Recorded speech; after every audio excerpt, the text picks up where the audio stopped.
नमस्कार साथियों, हमारे इस नए एपिसोड में आपका स्वागत है।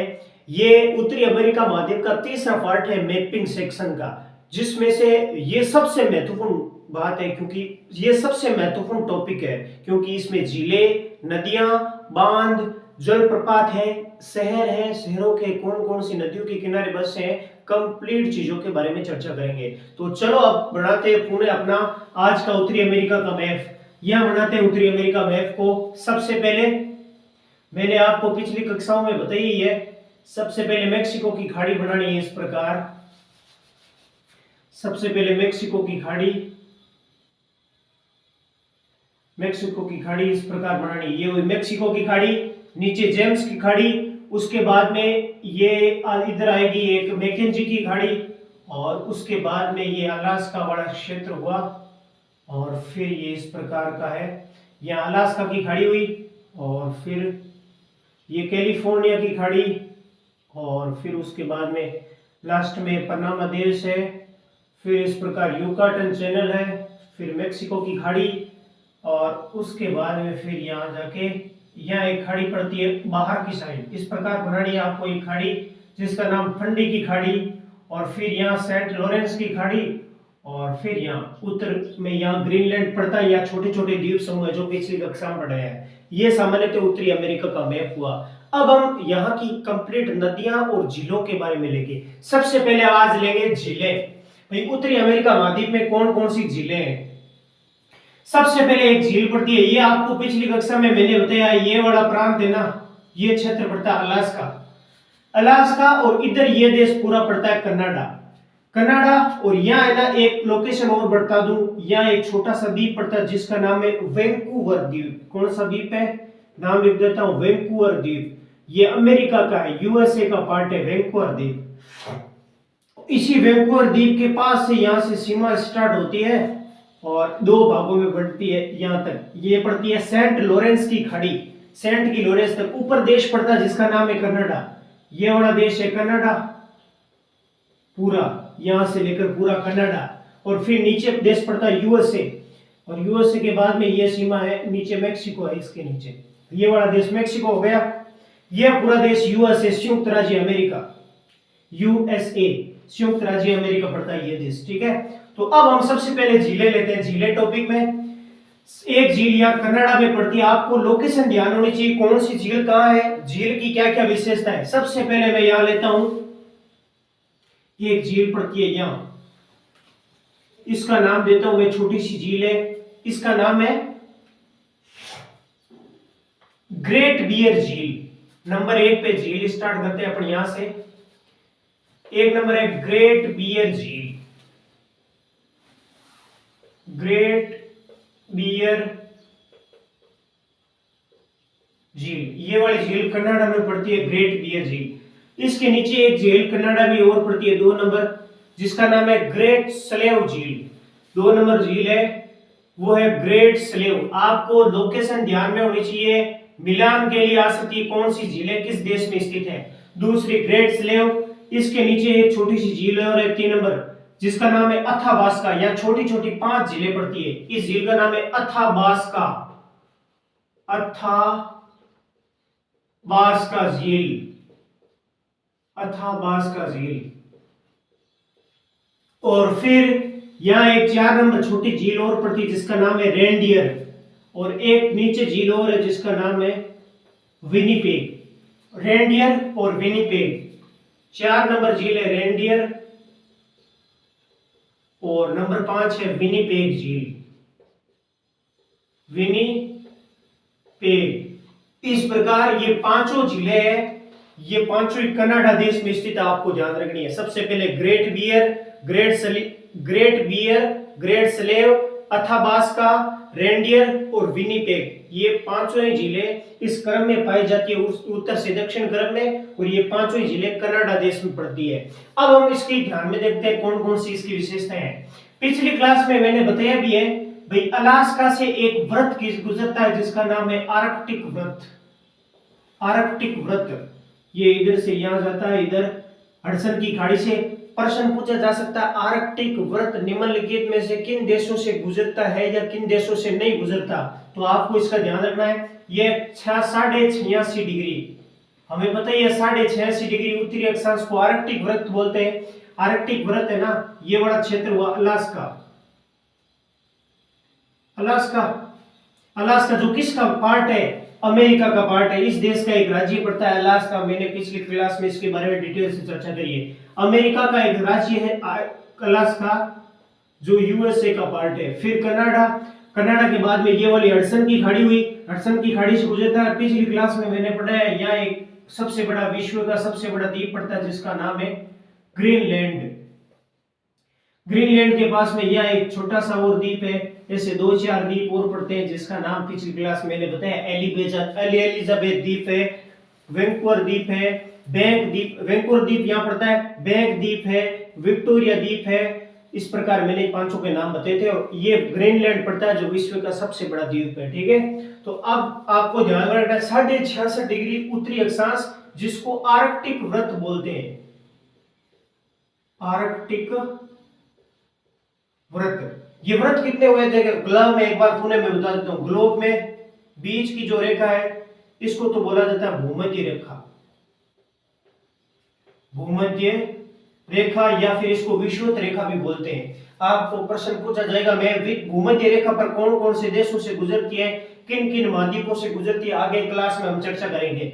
ऊपर पड़ता है 23.5 डिग्री उत्तरी अक्षांश, ये 23.5 डिग्री नॉर्थ, एक या नीचे पड़ता है 23.5 डिग्री साउथ, ये है 23.5 डिग्री साउथ। इन रेखाओं का क्या नाम है, 23.5 डिग्री उत्तर में है उसको तो बोला जाता है कर्क रेखा, 23.5 डिग्री दक्षिण में इसको बोला जाता है मकर रेखा।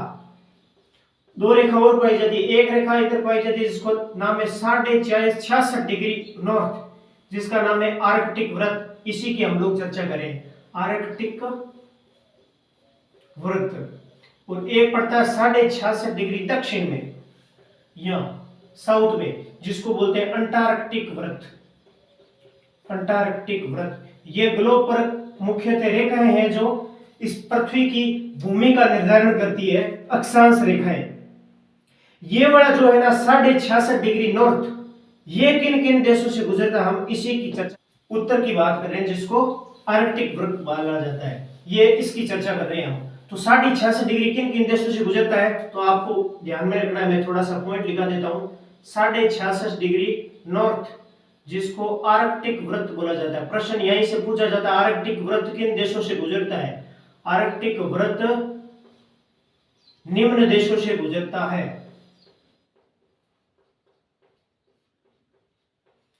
कौन कौन से देशों से गुजरता है तो वो देश बता रहा हूं, देखो।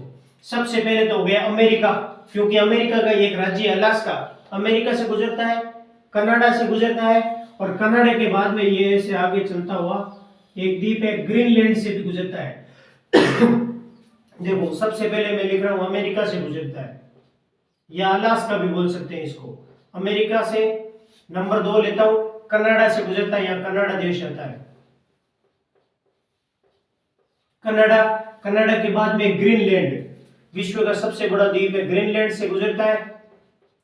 और ग्रीनलैंड के बाद में आगे भी और चर्चा कर लेते हैं, ग्रीनलैंड के आगे किन देशों से गुजरता है। आगे आता है यूरोप महाद्वीप, यूरोप महाद्वीप के देशों से गुजरता है। एक है आइसलैंड, उसके बाद में नॉर्वे, स्वीडन, फिनलैंड, और एशिया महाद्वीप का एक देश है रूस, इन देशों से भी गुजरता है, इसकी भी चर्चा कर लेते हैं हम यहीं। चौथा है ग्रीनलैंड के बाद में आगे आता है यूरोप महाद्वीप का एक देश है जिसका नाम है आइसलैंड, आइसलैंड। उसके बाद में यूरोप का देश है नॉर्वे, उसके बाद में एक देश है स्वीडन, ये भी यूरोप महाद्वीप का है। ये यूरोप महाद्वीप में पूरी डिटेल से चर्चा करूंगा इनके बारे में। स्वीडन, स्वीडन के बाद में फिनलैंड, फिनलैंड के बाद में रूस।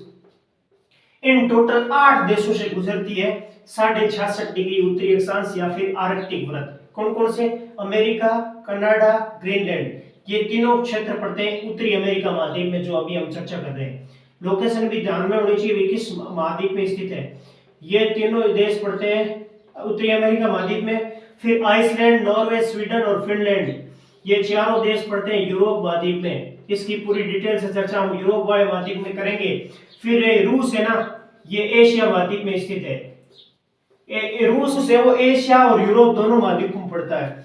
तो इन तीन महाद्वीपों से गुजरती है, उत्तरी अमेरिका, यूरोप और एशिया, तीन महाद्वीपों से प्लस 8 देशों से गुजरता है आर्कटिक वृत्त। ये थोड़ा आप ध्यान रखना, इसको मैं अभी डिलीट कर रहा हूँ। इसको मिलाने के लिए बात है, आर्कटिक वृत्त है वो किन देशों से गुजरता है, किन से नहीं गुजरता है, इसका विशेष ध्यान रखें। उसके बाद में ये हुई आर्कटिक वृत्त की, ये 500 झीलें कौन कौन सी हुई। तो इस झील के बारे में ध्यान रखना है भाई, ग्रेट बियर झील की एक विशेषता है, 1 नंबर वाली ग्रेट बियर झील है, इसकी विशेषता है इससे आर्कटिक वृत्त गुजरता है, आर्कटिक वृत्त गुजरता है। कनाडा की किस झील से आर्कटिक वृत्त गुजरता है, तो आपको ध्यान रखना है वो है पहली है ग्रेट बियर झील से 66.5 डिग्री उत्तरी अक्षांश गुजरता है। उसके बाद में दूसरी है ग्रेट स्लेव झील, फिर है अथाबास्का, ये है ना अथाबास्का झील।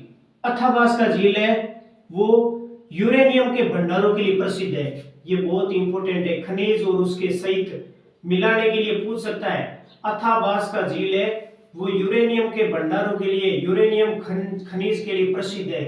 कौन सी, अथाबास्का झील, ये 3 नंबर वाली अथाबास्का। 2 नंबर वाली झील है ग्रेट स्लेव झील। इस ग्रेट स्लेव झील से एक नदी निकलती है जिसका नाम है मैकेंजी नदी, और मैकेंजी नदी यहाँ आकर एक खाड़ी में गिरती है। और सबसे पहले मैं आपको ये बता चुका हूं कि ये कौन सी खाड़ी है पिछली क्लास में, ये पड़ती है मैकेंजी की खाड़ी, मैकेंजी की खाड़ी। मैकेंजी नदी मैकेंजी खाड़ी में गिरती है, किस झील से उद्गम होता है, तो वो झील याद रखनी है ग्रेट स्लेव झील है। मैकेंजी नदी का उद्गम होता है ग्रेट स्लेव झील से और फिर ये मैकेंजी की खाड़ी में गिरती है, आपको ये ध्यान रखना है। 3 नंबर वाली झील है जिसका नाम है अथाबास्का झील। अथाबास्का झील है और यहाँ आसपास में खाए जाते हैं, यूरेनियम के भंडार के लिए प्रसिद्ध है। नंबर 3 है रेनडियर। रेनडियर झील की आपको ध्यान रखना, ये भी कनाडा महाद्वीप पड़ती है। और फिर है विनिपेग झील, ये विनिपेग है ना, इस झील के किनारे ना बहुत ज्यादा मात्रा में गेहूं का उत्पादन होता है आसपास के क्षेत्रों में, क्योंकि ये शीतोष्ण कटिबंधीय घास भूमि भी है, ये उत्तरी अमेरिका महाद्वीप, और यहाँ बहुत ज्यादा मात्रा में गेहूं का उत्पादन होता है। इसीलिए इसी विनिपेग झील के किनारे, ये झील कौन सी है, नाम लिख देता हूं विनिपेग। इसी विनिपेग झील के किनारे एक शहर स्थित है, इसी नाम से, विनिपेग नाम से, विनिपेग शहर स्थित है, विनिपेग शहर इसी विनिपेग झील के किनारे स्थित है कनाडा देश में। और ये स्थित है विनिपेग शहर जिसको विश्व की गेहूं मंडी कहा जाता है। इसी विनिपेग शहर को विश्व की गेहूं मंडी, क्योंकि गेहूं का बहुत ज्यादा उत्पादन होता है यहाँ आसपास के क्षेत्रों में, यूएसए कनाडा की सीमा में, क्योंकि शीतोष्ण कटिबंधीय क्षेत्र आता है, ये विश्व की गेहूं मंडी कहा जाता है। विनिपेग को विश्व की गेहूं मंडी कहा जाता है। विनिपेग शहर है जो विनिपेग झील के किनारे स्थित है और कनाडा देश में है। ये 5 झीलें हुई। 5 झीलों के बाद में नीचे एक झील पड़ती है और यहाँ एक झील पड़ती है जिसका नाम है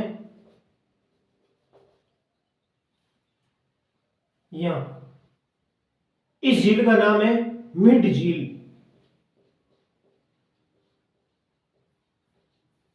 झील का नाम है मिड झील। एक बार सीमा को थोड़ा हटा देते हैं, यह है मिड झील, बाद में बनाएंगे। यह पड़ती है मिड झील। मिड झील, इस झील को आप बोल सकते हैं, यह झील है ना मानव निर्मित झील है, मानव निर्मित झील, मनुष्यों ने बनाया मानव निर्मित झील है। क्यों? क्योंकि मिड झील है वो यहाँ एक पठार पड़ता है, हमने पिछली क्लास में पढ़ा है पठार, यह पड़ता है कोलोराडो का पठार, पठार का नाम है कोलोराडो का पठार। कोलोराडो का पठार यहाँ सियरा निवादा और रॉकी पर्वत श्रेणी के बीच में कल हमने पढ़ाया कोलोराडो का पठार पाया जाता है। इसी कोलोराडो पठार से कोलोराडो नदी निकलती है, कोलोराडो नदी निकलती है, फिर ये कोलोराडो नदी बहती हुई अंत में कैलिफोर्निया की खाड़ी में गिर जाती है। ये वाली खाड़ी कौन सी है? कैलिफोर्निया की खाड़ी है, हम पिछले 3 दिनों से पढ़ रहे हैं।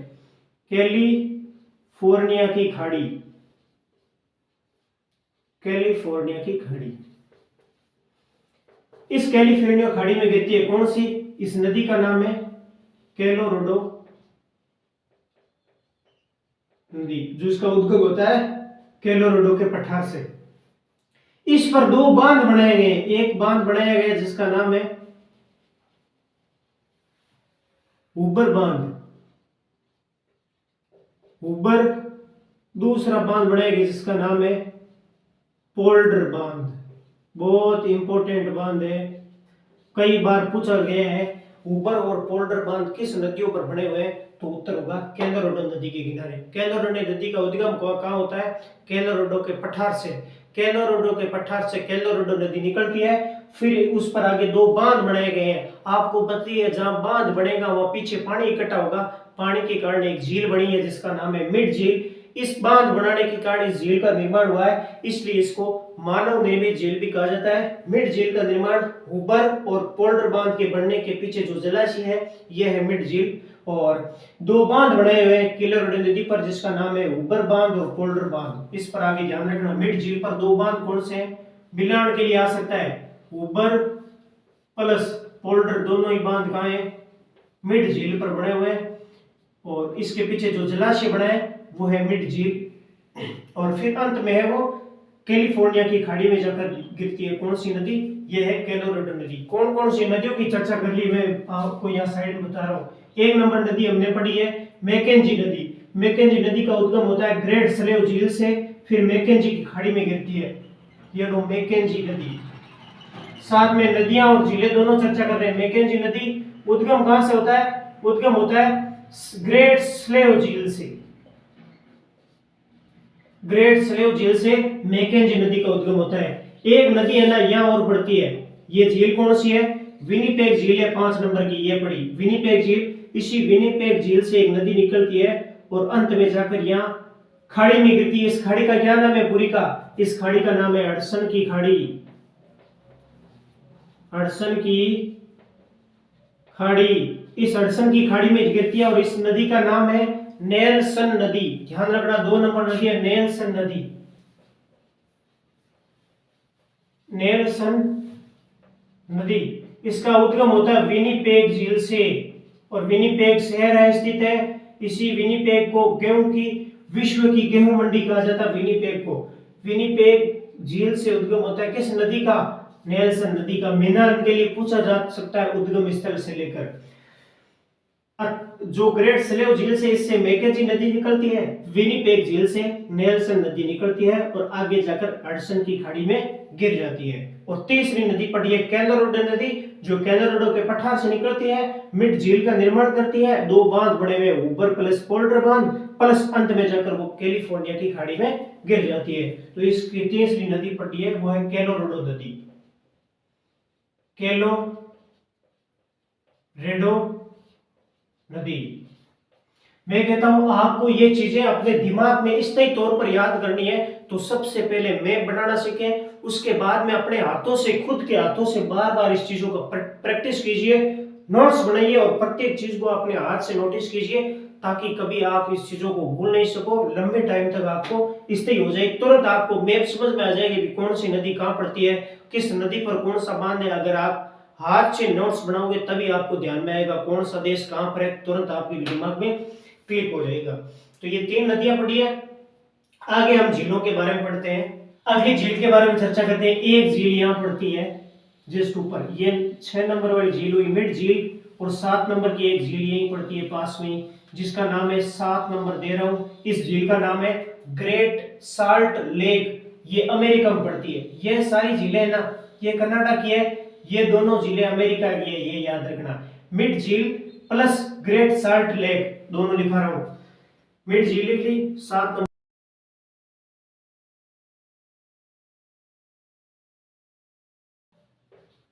ग्रेट साल्ट लेक, ये झील है। ये और मिड झील दोनों ही यूएसए में है, अमेरिका में। ये पांचों झीलें ना, ये पांचों झीलें पड़ती है कनाडा देश में। मिड झील और ग्रेट साल्ट लेक दोनों यूएसए में पड़ती है।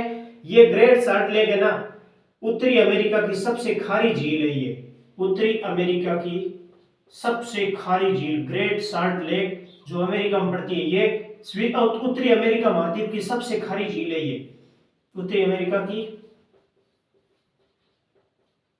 सबसे खारी झील है। ये कौन सी? ग्रेट साल्ट लेक, जिसकी लवणता है 220 प्रति 1000 ग्राम। इसको ऐसे लिखा जाता है, ग्रेट साल्ट लेक उत्तरी अमेरिका महाद्वीप की सबसे खारी झील है। अमेरिका यूएसए देश में पड़ती है और इसकी लवणता है 220 प्रति 1000 ग्राम। यानी जल की जो लवणता होती है ना, वो प्रति 1000 में मापी जाती है, प्रति 1000 ग्राम में। जिस प्रकार परसेंटेज के पीछे 100% के पीछे परसेंटेज को मापा जाता है, उसी प्रकार जल की लवणता यानी प्रति 1000 ग्राम में जल में पाए जाने वाले नमक की मात्रा को उसकी लवणता या नमक की मात्रा कहलाती है। प्रति 1000 ग्राम में तो 220 ग्राम है प्रति 1000 ग्राम के पीछे, ये लवणता है ग्रेट साल्ट लेक की, जो उत्तरी अमेरिका महाद्वीप की सबसे खारी झील है। आगे हम चर्चा करते हैं, यहाँ झीलें 7 झीलें पढ़ ली, उसके बाद में अमेरिका और कनाडा के बीच, दोनों देशों की जो बीच की जो ये ना इधर सीमा, जिसका नाम है 49 डिग्री उत्तरी अक्षांश। अब ये बताते हैं, ये इतनी झीलों के बारे में चर्चा कर लिए, इसको थोड़ा हम यहां से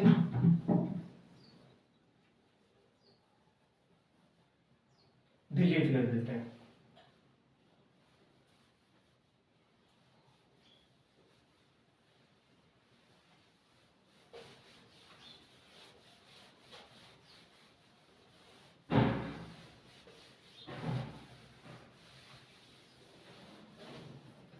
ये है इधर वैंकूवर द्वीप से लेकर ये सीमा है कनाडा, ये देश पड़ा है कनाडा,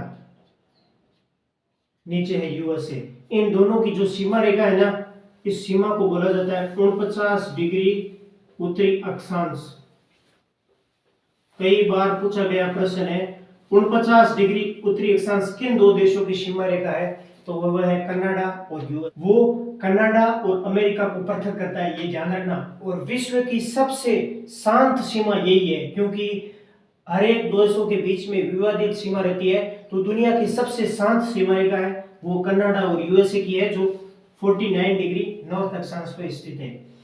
अब हम चर्चा करते हैं, इन दोनों सीमाओं पर 5 झीलें स्थित है, जिसको 5 ग्रेट लेक्स या 5 फिंगर ग्रेट लेक्स भी कहा जाता है। फिर 5 फिंगर लेक्स या ग्रेट लेक्स के नाम से भी जाना जाता है। इन पांचों झीलें, एक झील दोनों की सीमाओं पर पड़ती है।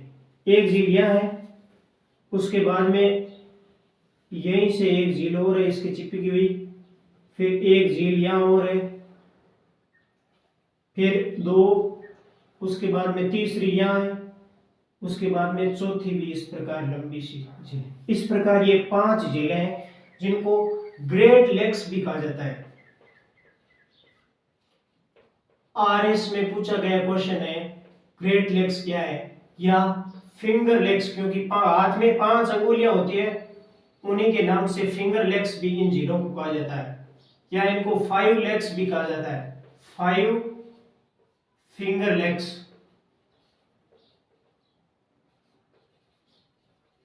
फाइव फिंगर लेक्स या फिंगर लेक्स या ग्रेट लेक्स भी कहा जाता है इन पांचों झीलों का। इनका क्या क्या नाम है?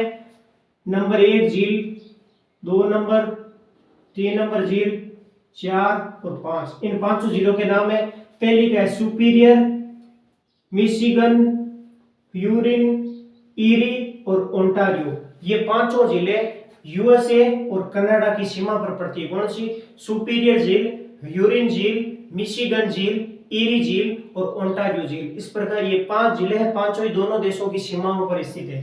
कौन कौन सी है? पहली झील है सुपीरियर झील, 1 नंबर वाली सुपीरियर झील, जो यूएसए और दोनों देशों की सीमा पर है, ध्यान रखना सुपीरियर। दूसरी है ह्यूरिन झील, ह्यूरिन झील, उसके बाद में नंबर 3 वाली झील है जिसका नाम है मिशिगन झील। मिशिगन झील। मिशिगन के बाद में चौथी झील पड़ती है जिसका नाम है ईरी झील, और फिर है ओंटारियो झील। चौथी झील का नाम है ईरी झील, और 5 नंबर की झील है जिसका नाम है ओंटारियो झील। इन्हों को 5 लेग्स या 5 फिंगर लेग्स झीलों के नाम से भी जाना जाता है। सुपीरियर झील, यूरिन झील, मिशिगन झील, ईरी झील और ओंटारियो झील। सुपीरियर झील, यूरिन झील, मिशिगन झील, ईरी और ओंटारियो। इसमें थोड़ा ध्यान से देखना, ये जो 4 झीलें हैं ना, सुपीरियर, यूरिन, मिशिगन और ओंटारियो, ये चारों तो दोनों की सीमा पर स्थित है, एकदम सीमा रेखा बीच से गुजरती है। लेकिन जो मिशिगन झील है ना, ये पूर्णतः यूएसए, संयुक्त राज्य अमेरिका देश में स्थित है। पूर्णतः अमेरिका में स्थित झील का नाम है मिशिगन, और बाकी 4 झीलें हैं वो दोनों देशों की सीमा पर स्थित है। तो इस झील का थोड़ा ध्यान रखना। पूछा जाता है निम्नलिखित में से कौन सी झील है वो पूर्णतः यूएसए में पड़ती है, तो 30 नंबर की झील है जिसका नाम है मिशिगन झील। ये बड़ी झील है, ये देश, ये पूर्णतः यूएसए देश में पड़ती है, यूनाइटेड स्टेट्स ऑफ अमेरिका में। ये केवल यूएसए में पड़ती है, और बाकी चारों जिले 1, 2, 3 और 4 चारों जिले हैं वो इन दोनों देशों की सीमाओं पर पड़ती है। अब हम लेते हैं एक एक झील की क्या क्या विशेषताएं। ग्रेट लेक्स बहुत इंपॉर्टेंट, बहुत ज्यादा प्रश्नों का निर्माण उत्तरी अमेरिका महाद्वीप में यहीं से होता है। 5 झीलों की विशेषताएं, इनके किनारे कौन कौन से खनिज संसाधन है, कौन कौन से प्रसिद्ध शहर स्थित है, और यहाँ से कुछ नदियां भी निकलती है, कुछ नहरें भी बनी हुई है, सबके बारे में डिटेल से लेते हैं हम। तो सबसे पहले मैं सुपीरियर झील को लेता हूँ डिटेल से। सुपीरियर झील, सुपीरियर झील के बारे में क्या क्या क्वेश्चन पढ़ते हैं। सुपीरियर झील है वो उत्तरी अमेरिका महाद्वीप की सबसे बड़ी झील है। कौन सी झील? सुपीरियर झील। ये उत्तरी अमेरिका महाद्वीप की सबसे बड़ी झील, ये फैक्ट ध्यान रखना।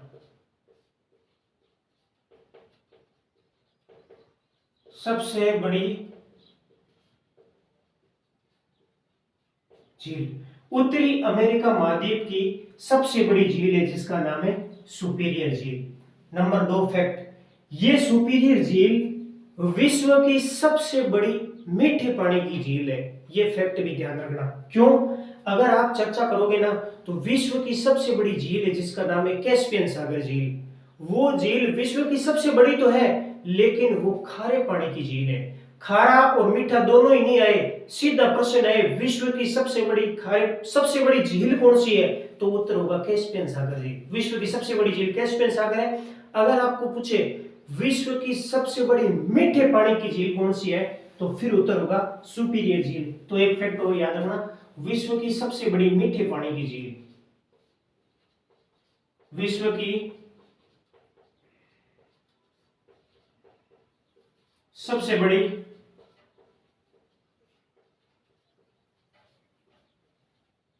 मीठे पानी की झील है वो भी सुपीरियर है। नंबर 3, इस सुपीरियर झील के किनारे बहुत से प्रसिद्ध शहर स्थित है। और नंबर 3 फैक्ट ये बनता है, सुपीरियर झील है ना विश्व की दूसरी बड़ी झील है, क्योंकि पहली झील तो कैस्पियन सागर हो गई और दूसरी बड़ी झील है वो सुपीरियर झील है। तो विश्व की दूसरी बड़ी झील, इतने फैक्ट बनते हैं कैस्पियन सागर झील के बारे में। विश्व की दूसरी बड़ी झील, और कोष्टक में लिख लो पहली बड़ी झील हो गई वो है कैस्पियन सागर, जो एशिया महाद्वीप में पड़ती है, 5 देशों से घिरी हुई झील है कैस्पियन सागर। विश्व की सबसे बड़ी झील तो कैस्पियन सागर है और दूसरी बड़ी झील होगी सुपीरियर झील। इसी सुपीरियर झील के किनारे एक शहर स्थित है जिसका नाम है डुलुथ शहर। यह पड़ता है डुलुथ शहर। प्रश्न पूछा जा सकता है डुलुथ शहर किस नदी के किनारे है, तो किस झील के किनारे है, तो वो है सुपीरियर झील। ये डुलुथ शहर है ना, सॉरी ये कनाडा में नहीं है, ये अमेरिका देश में पड़ता है डुलुथ शहर, ये कनाडा में, जिसका नाम है डुलुथ शहर। यहाँ आयरन लौह इस्पात उद्योग के लिए फेमस क्षेत्र है। तो ये डुलुथ शहर किसके लिए प्रसिद्ध है? लौह इस्पात उद्योग के बारे में। उद्योग खनिज से संबंधित पूछा जा सकता है। आगे फैक्ट मिलान के लिए आ सकता है ये प्रश्न। डुलूथ शहर किसके लिए प्रसिद्ध है? ये लौह इस्पात क्षेत्र के लिए प्रसिद्ध है, लौह इस्पात उद्योग के लिए प्रसिद्ध है। और इस डुलूथ शहर को विश्व की आटा चक्की कहा जाता है, विश्व की आटा चक्की। क्यों? क्योंकि इस डुलूथ शहर है ना, हमने पहले भी पढ़ा है भाई, इन दोनों देशों के आसपास यह शीतोष्ण कटिबंधीय मानसून पाया जाता है, मौसम। शीतोष्ण कटिबंधीय जलवायु के कारण क्या होता है कि यहाँ पर बहुत ज्यादा मात्रा में गेहूं का उत्पादन होता है, और गेहूं के कारण ये विनिपेग है ना, ये तो विश्व की सबसे बड़ी गेहूं मंडी हो गई।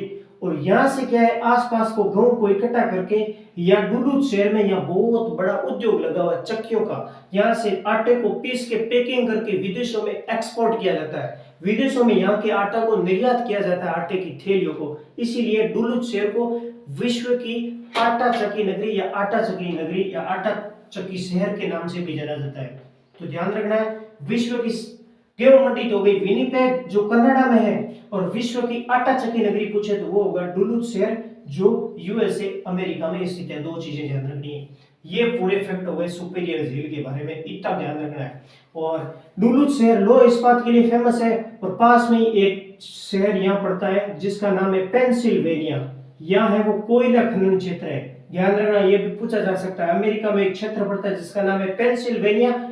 ये पेंसिल्वेनिया है ना, कोयला का उत्पादक क्षेत्र है, पेंसिल्वेनिया क्षेत्र। पेंसिल्वेनिया क्षेत्र मिलान के लिए आ सकता है। पेंसिल्वेनिया क्षेत्र है, ये कोयला के लिए फेमस क्षेत्र है, कोयला खनन क्षेत्र। ये कोयला क्षेत्र है, और जहां कोयला भी मिल जाएगा, लोहा भी मिल जाएगा, क्योंकि डुलूथ शहर लोहा इस्पात के लिए प्रसिद्ध है। कोयला और लोहा जहां मिल गया वहां तो बहुत ज्यादा मात्रा में उद्योगों का डेवलपमेंट होगा, बहुत ज्यादा उद्योग, लोह इस्पात उद्योग विकसित होंगे। इसलिए इन दोनों के बारे में मिलान के लिए आ सकता है। डुलूथ शहर किसके नजदीक, किस झील के किनारे है? तो सुपीरियर झील के किनारे, और यह लौह इस्पात क्षेत्र के लिए प्रसिद्ध है। आगे हम सुपीरियर झील के बारे में दूसरी झील लेते हैं, ह्यूरिन झील। ये लिखती है, दूसरी है ह्यूरिन झील। ये लेते 2 नंबर झील है, वो है ह्यूरिन झील। ह्यूरिन झील है वो 2 नंबर वाली है। इस झील के किनारे 2 शहर स्थित है। पहला शहर है सेंट साल्ट मेरी, सेंट साल्ट मेरी, और एक शहर और स्थित है जिसका नाम है सडबरी। सडबरी और सेंट साल्ट मेरी है, वो दोनों देश ह्यूरिन झील के किनारे। कौन कौन से? पहला शहर है सेंट, पूछा जा सकता है सेंट साल्ट मेरी, और दूसरा शहर है सडबरी। सडबरी दोनों ही शहर है ना, ये दोनों ही शहर ह्यूरिन झील के किनारे हैं, और इन दोनों क्षेत्र निकिल प्लस कॉपर के लिए उत्पादक क्षेत्र है। ये निकिल प्लस कॉपर का बहुत ज्यादा उत्पादन होता है, इन संसाधनों के लिए फेमस है दोनों ही क्षेत्र। सेंट साल्ट मेरी प्लस सडबरी, दोनों 2S बोल सकते हो, SS, साल्ट सेंट मेरी और सडबरी दोनों ही शहर है वो इस ह्यूरिन झील के किनारे है। और दोनों ही शहर किसके लिए प्रसिद्ध है? एक खनिज जिसका नाम है निकिल प्लस कॉपर का उत्पादन होता है दोनों ही शहरों में। और ध्यान रखना, इस सुपीरियर और एच लिख रहा हूं ह्यूरिन, इन दोनों जिलों के बीच में जोड़ने के लिए एक नहर का निर्माण किया जा रहा है, किया गया है, जिसका नाम है सू नहर। सू नहर इन दोनों जिलों को आपस में जोड़ती है। तो ध्यान रखना, सू नहर के बारे में भी प्रश्न पूछा जाता है। सू नहर है वो सुपीरियर प्लस ह्यूरिन जिलों को आपस में जोड़ती है, ह्यूरिन जिलों को आपस में जोड़ती है।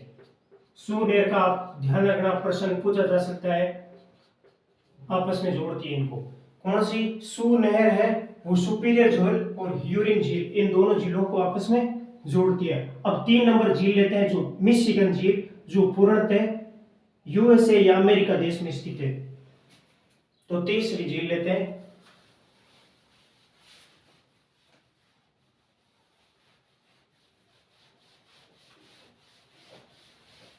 तीसरी झील लेते हैं वो है मिशिगन झील।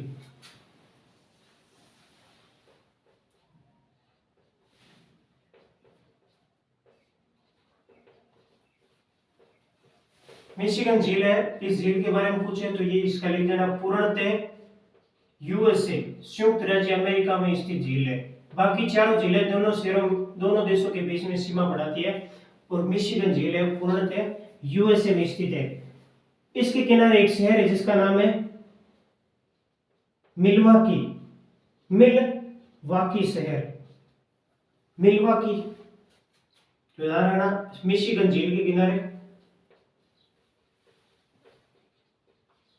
मिलवाकी शहर स्थित है। मिलवाकी दोनों देशों के बीच में सीमा बढ़ाती है और मिशिगन झील है पूर्णतः यूएसए में स्थित है। इसके किनारे एक शहर है जिसका नाम है मिलवाकी। मिलवाकी शहर, मिलवाकी। तो याद रखना मिशिगन झील के किनारे मिलवाकी शहर स्थित है। मिलवाकी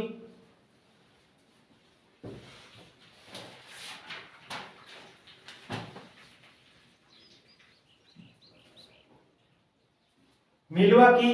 और यहाँ एक शहर और पड़ता है जिसका नाम है शिकागो, बहुत ही फेमस शहर है। मिलवाकी और शिकागो शहर मिशिगन झील के किनारे, एक मिलवाकी शहर, दूसरा शिकागो शहर।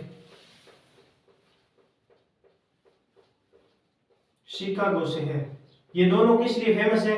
मिलवाकी शहर है या पहले वाला, ये लौह इस्पात के लिए फेमस है। दूसरा है शिकागो शहर, इसको विश्व की सबसे बड़ी मांस मंडी कहा जाता है। शिकागो ये लौह इस्पात के लिए फेमस है,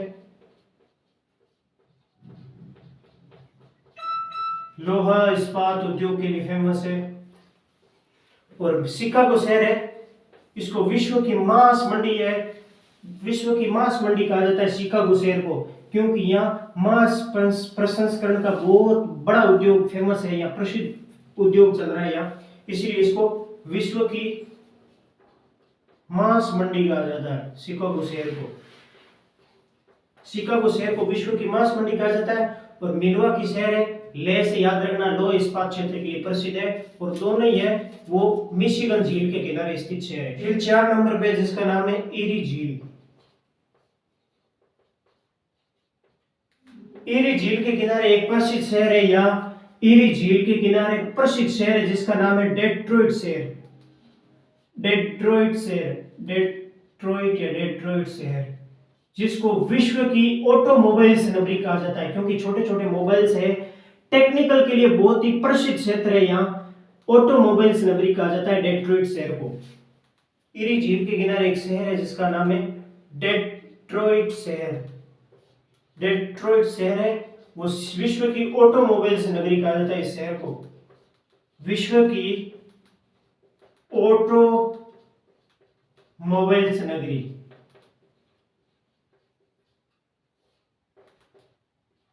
डेट्रॉइट शहर को विश्व की ऑटोमोबाइल्स नगरी कहा जाता है। और ये डेट्रॉइट शहर ईरी झील के किनारे स्थित है यहाँ। और लास्ट में एक झील पड़ती है जिसका नाम है ओंटारियो झील, 5वीं झील।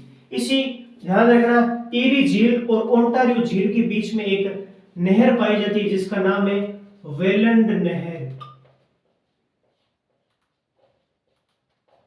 ईरी और ओंटारियो झील के बीच में जो नहर पड़ती है जिसका नाम है वेलंड नहर, कौन कौन सी झीलों को जोड़ती है? ईरी को ओंटारियो झील से जोड़ती है।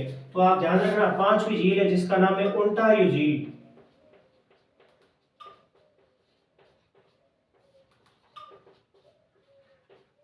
ओंटारियो झील है 5वीं झील।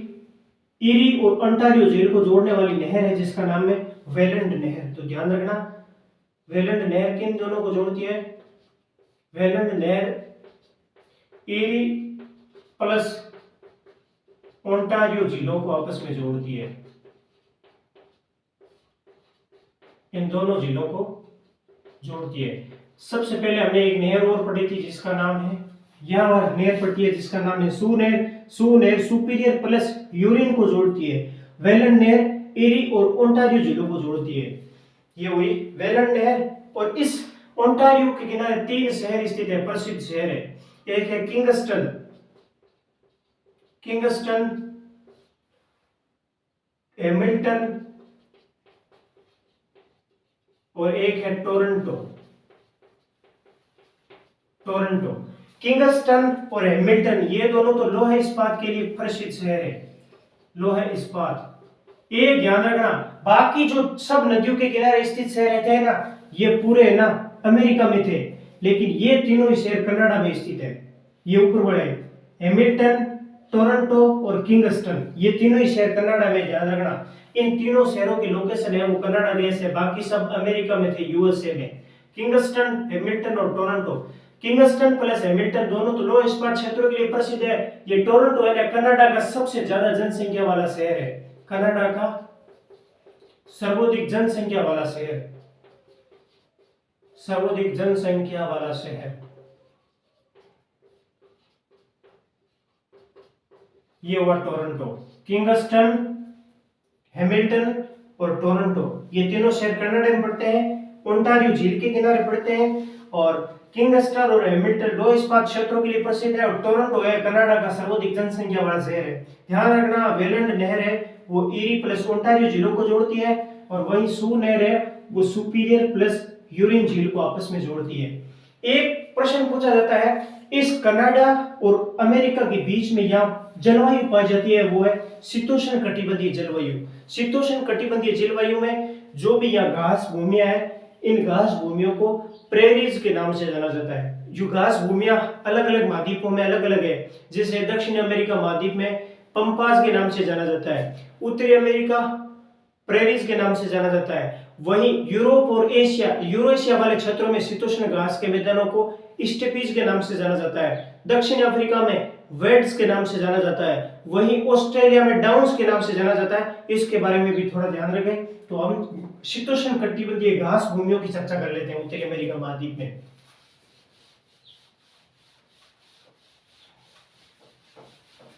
उत्तरी अमेरिका में कौन कौन सी घास भूमियां पाई जाती है? यह है ना दोनों देशों के बीच में यह शीतोष्ण कटिबंधीय जलवायु वाला क्षेत्र है। शीतोष्ण किसको बोलते हैं? शीत प्लस उष्ण, ना तो ज्यादा गर्मी है ना ज्यादा ठंड है, मतलब मुलायम घास, लंबी घास उत्पन्न होती है इस क्षेत्रों में। इसी मुलायम और लंबी घास को शीतोष्ण कटिबंधीय घास कहा जाता है। शीतोष्ण कटिबंधीय घास के मैदान, शीतोष्ण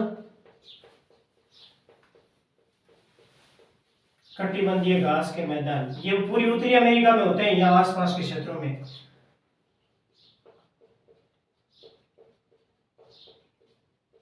शीतोष्ण कटिबंधीय घास के मैदान सबसे पहले उत्तरी अमेरिका महाद्वीप बोल जाते हैं। उत्तरी अमेरिका महाद्वीप में इनका क्या नाम है? अगर उत्तरी अमेरिका महाद्वीप पूछे तो उत्तरी अमेरिका महाद्वीप में बोला जाता है प्रेरीज के नाम से, प्रेरी या फिर प्रेरीज भी बोल सकते हैं। अगर आपको पूछे इस महाद्वीप के नीचे पाया जाता है दक्षिण अमेरिका महाद्वीप, दक्षिण अमेरिका महाद्वीप में पाया जाता है, दक्षिण अमेरिका में इनको बोला जाता है पंपाज, और विशेष रूप से ये ब्राजील देश में पाए जाते हैं पंपाज। और उस साइड में यूरोप महाद्वीप पड़ता है, तो यूरोप और एशिया दोनों को मिलाकर यूरेशिया कहा जाता है। और यूरेशिया वाले क्षेत्रों में इन घास के मैदानों को कहा जाता है स्टेपीज। स्टेपीज यूरेशिया वाले क्षेत्रों में आता है घास के मैदान। और फिर एक देश पड़ता है जिसका नाम है न्यूजीलैंड, ऑस्ट्रेलिया के जस्ट नीचे। न्यूजीलैंड में इनको बोला जाता है कैंटरबरी। न्यूजीलैंड में शीतोष्ण कटिबंधीय घास के मैदानों को कैंटरबरी के नाम से जाना जाता है। और ऑस्ट्रेलिया महाद्वीप में इनको डाउन्स के नाम से जाना जाता है। ऑस्ट्रेलिया महाद्वीप में इनको डाउन्स के नाम से जाना जाता है। ये थोड़ी शीतोष्ण कटिबंधीय घास भूमियों का विशेष तौर से ध्यान रखें, इनको मिलान के लिए पूछा जा सकता है। अगर उत्तरी अमेरिका महाद्वीप में कौन सी शीतोष्ण कटिबंधीय घास भूमियां पाई जाती है तो उसका नाम है प्रेरीज। दक्षिणी अमेरिका महाद्वीप पूछे तो पंपाज। यूरेशिया यानी यूरोप प्लस एशिया में शीतोष्ण कटिबंधीय घास मैदानों को स्टेपीज कहा जाता है। न्यूजीलैंड में पूछे तो कैंटरबरी के नाम से जाना जाता है। अगर ऑस्ट्रेलिया में पूछे तो इनको डाउन्स के नाम से जाना जाता है। आज हमने इतने टॉपिकों के बारे में चर्चा करी है। अगली क्लास में हम नदियों के बारे में पढ़ेंगे और जितने बाकी बचे हुए रेल मार्ग है, प्रसिद्ध चीजें, उनके बारे में चर्चा करेंगे। इनके बारे में चर्चा करेंगे हम अगली क्लास में। अगर आपको ये वीडियो पसंद आए तो लाइक, शेयर और सब्सक्राइब जरूर करें। जय हिंद साथियों।